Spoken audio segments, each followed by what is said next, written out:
Do you need something a bit relaxing from all that December hustle and bustle?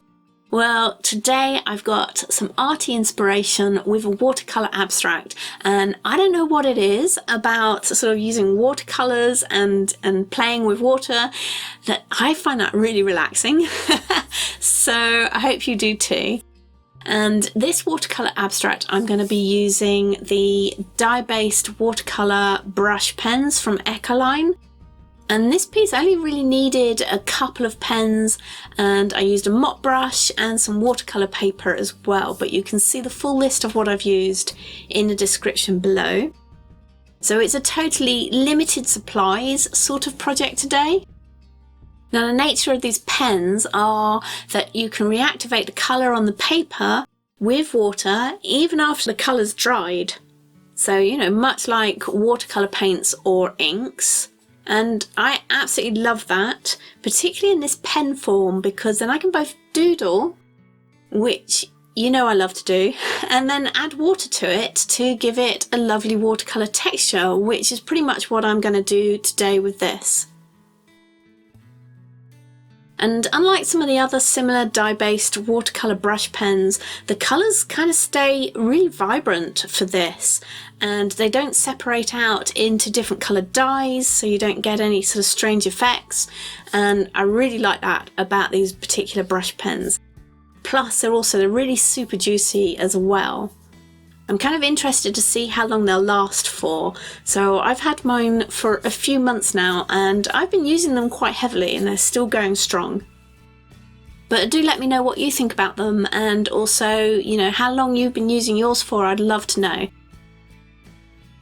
I have also another video using these brushes, these watercolour pens too, where I use a lot of different techniques. So if you want to get back to a load of different ideas on how to use them, then I'll put the link to that video in the description and also in the cards.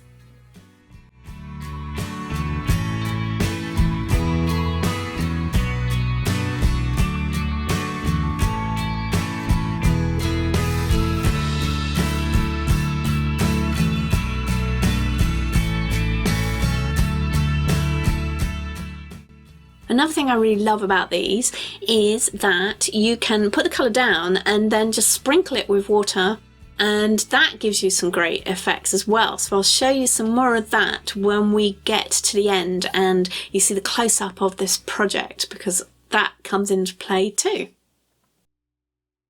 But if you do follow me over on Instagram, then you might recognise this piece, because I actually posted it a few weeks ago now. I can't remember exactly when, but it was a few weeks ago. And I don't usually share a project and then delay bringing out the video. I usually do them at the same time, but I've got to admit I was umming and ahhing about sharing this particular video for a while. I mean, it's such a simple piece, and I know that the complex pieces tend to be more crowd pleasers and the kind of things that people like to see. But I love simple mixed media designing. It's one of my favourite things to do. Because for me, it's all about pushing my products to get them working for me in ways that aren't always that obvious from the start, and just sort of adding new textures to them and seeing what I can do with them.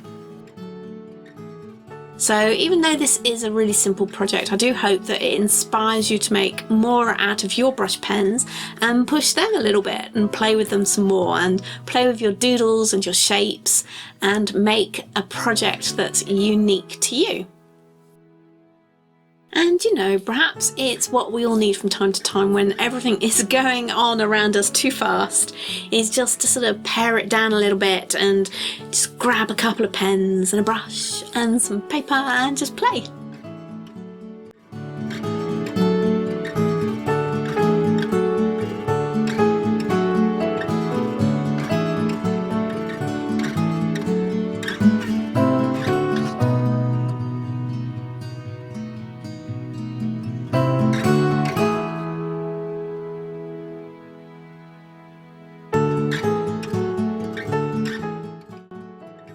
This project did not really take me that long to do either, so it's perfect. This kind of thing is really great for if, say, you've only got 10-15 minutes I mean, you're seeing it almost as real time, so you can tell it didn't take me that long to do.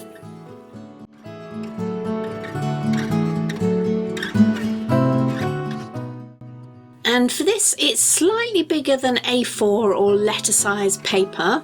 Well, a little bit bigger. But you could imagine doing something like this on a smaller scale and then sticking it to a card front.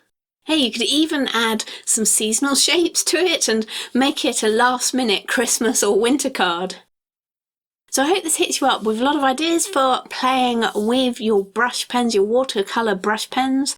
And of course I do have some other videos on watercolours and different ways of using different types of watercolours or just water reactive materials as well for some more inspiration for you. So watch this video playlist next and I'll see you there.